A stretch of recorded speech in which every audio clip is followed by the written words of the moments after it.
29 ऑगस्टच्या आंदोलनापूर्वी आज मोठी घडामोड घडली आहे। मराठा आरक्षणासाठी मनोज जरांगे पाटलांनी आंदोलनाचा नवा इशारा दिला असताना अचानक शिंदे गटाचे आमदार अब्दुल सत्तार हे सिल्लोडवरून थेट आंतरवली सराटीत धडकलेत, तेही मी मित्र म्हणून आलोय असं सांगत। आता हे मित्रत्व खरंच निखळ होतं की यामागे आंदोलन मागे घेण्याची काही स्ट्रॅटेजी होती, असे अनेक प्रश्न या निमित्ताने उपस्थित केले जातात। महत्त्वाचं म्हणजे या भेटीत जरांगेंनी अब्दुल सत्तारांकडे थेट उपमुख्यमंत्री एकनाथ शिंदेंबद्दलच तक्रार केली असल्याचं समजतंय।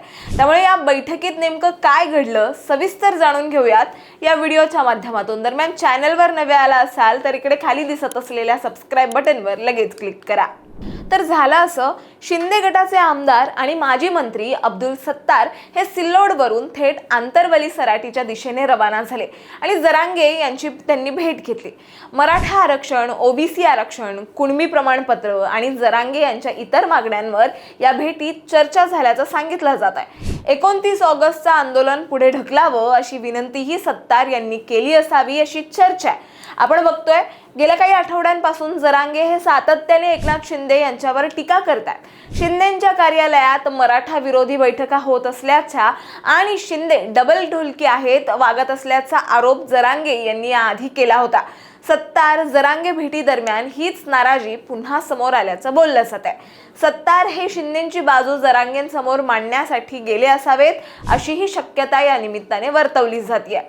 आता जरांगे यांच्या रागाचं मुख्य कारण म्हणजे मराठा समाजाला वाटप झालेली काही कुणबी जात प्रमाणपत्र प्रशासकीय पातळीवर रद्द होत असल्याचा आरोप आहे। महसूल मंत्री चंद्रशेखर बावनकुळे आणि पालकमंत्री संजय शिरसाट यांच्यावर जरांगे यांनी थेट निशाणा साधला असून मुख्यमंत्री देवेंद्र फडणवीस आणि उपमुख्यमंत्री शिंदे यांच्या सांगण्यावरूनच हे होत असल्याचा गंभीर आरोपही केला जातोय। तर सरकारकडून मात्र यावर अधिकृत स्पष्टीकरण दिलं गेलं असलं तरी जरांगे आपल्या आरोपांवर ठाम आहेत। आता या भेटीत चूक होत असते ती दुरुस्त करा असा रोखठोक सल्ला जरांगे यांनी दिला। यावेळी अब्दुल सत्तार यांनी मी इथे एक मित्र म्हणून आलोय, सरकार नक्कीच काहीतरी मार्ग काढेल असं आश्वासन त्यांनी दिलं।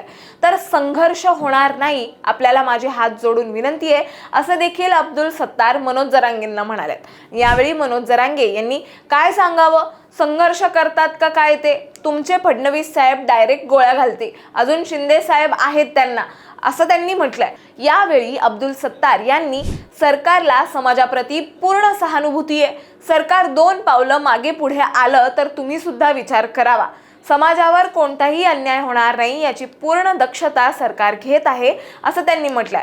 दरम्यान मराठा आंदोलक मनोज जरांगे पाटील हे येत्या 29 ऑगस्ट पासून ते पुन्हा एकदा उपोषणाला सुरुवात करणार आहेत। दरम्यान ते उपोषण आंतरवली सराटीत करणार की मुंबईत करणार असा सवाल उपस्थित केला जात होता। मात्र अखेर मनोज जरांगे पाटील यांनीच याबाबतची सविस्तर माहिती दिली। उपोषण आंतरवली सराटीतच होणार असल्याची माहिती मराठा आंदोलक मनोज जरांगे यांनी दिली आहे। पण प्रश्न जर निकाली निघाला नाही तर उपोषण सुरू असतानाच मुंबईला निघणार असल्याचा थेट इशारा देखील त्यांनी दिला। आता मनोज जरांगेंच्या उपोषणाआधी राज्य सरकार त्यांच्या मागण्या मान्य करणार का हे पाहणं तितकंच महत्त्वाचं ठरणार आहे। तुम्हाला याबद्दल काय वाटतं हे आम्हाला कमेंटमध्ये नक्की सांगा आणि अशाच माहितीपूर्वक व्हिडिओ बघण्यासाठी लगेचच सबस्क्राइब करा प्राईम टाइम महाराष्ट्रला।